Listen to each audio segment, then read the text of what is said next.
और उम्मीद है आप लोग भी अच्छे होंगे और हमारा पति ब्रह्मचारी खूब अच्छे से देख रहे होंगे। ओके।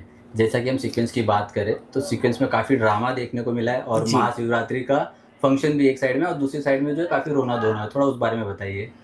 अ, देखिए पहले तो महाशिवरात्रि है परसों तो आपने याद दिलाया, तो मैं महाशिवरात्रि की एडवांस में आप सभी को शुभकामनाएँ देती हूँ। हर हर महादेव। हमारे शो में चूँकि ड्रामा है तो अलग-अलग सीक्वेंस चलते हैं। ये एक सीक्वेंस है पूरा जिसमें महाशिवरात्रि पर ही जो ईशा है, ईशा की माँ के बारे में एक रहस्य शुरू से शो में चला आ रहा था और फाइनली वो शो रहस्य जो है उससे पर्दा हटता है।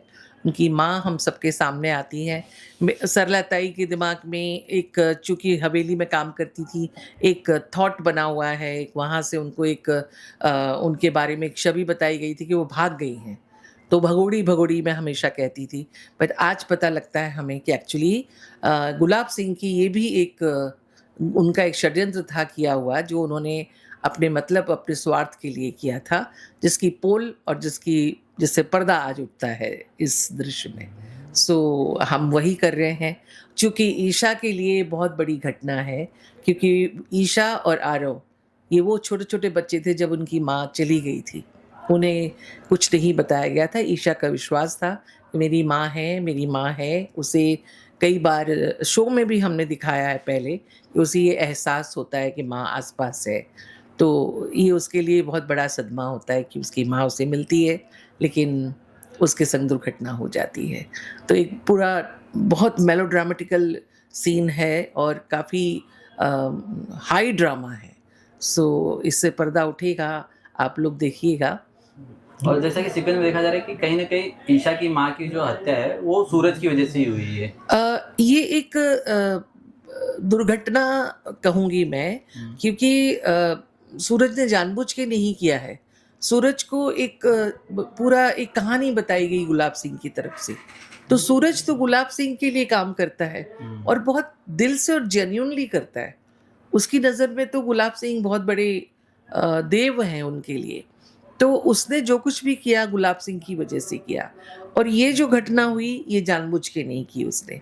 वो संजोग ऐसा हो गया कुछ, अचानक से चीज़ें हो गई। ओके। ओके, महाशिवरात्रि जैसे आ रहा है, महाशिवरात्रि को लेके कुछ प्लान्स वगैरह है आपके? डेफ़िनेटली मैं अपने फैमिली के संग मनाती हूँ और शिव जी की पूजा करती हूँ।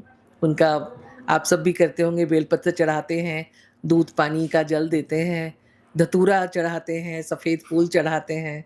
शिव जी की आराधना होती है उस दिन और हमारे घर में उस दिन साबूदाने की खिचड़ी जो मैं बनाती हूँ, मेरे बच्चों को बहुत पसंद है, जो मैं यहाँ भी एक डब्बा लेकर आऊँगी यहाँ के बच्चों के लिए। सो खिचड़ी बनेगी, व्रत होगा सबका और बचपन से मैं देखती आ रही हूँ, अब वो मेरे बच्चे रिपीट करते। जब मेरी मम्मी-पापा ये सब लोग व्रत करते थे, बड़े लोग घर के, तो हम लोग छोटे बच्चे व्रत इसलिए करते थे क्योंकि हमें बहुत कुछ पकवान खाने को मिलता था। अब हम लोग बड़े हो गए हैं, वो लोग छोटे हो गए हैं, तो अब वो लोग वेट करते हैं कि आज के दिन माँ अपने हाथ से कुछ बनाएगी और वो लोग वो सब पकवान का सेवन करेंगे। सो ये ही प्रोग्राम है मेन तो। पहले कभी हम लोग दोस्तों के साथ भी मनाते थे, लेकिन अब ख़ैर सभी दोस्तों के परिवार बड़े-बड़े हो गए हैं, तो सब अपने परिवार के साथ ही मनाते हैं। तो मैं और अपने रियल परिवार के साथ भी मनाऊँगी और अपने रील परिवार के साथ तो यहाँ मना ही रही हूँ। खिचड़ी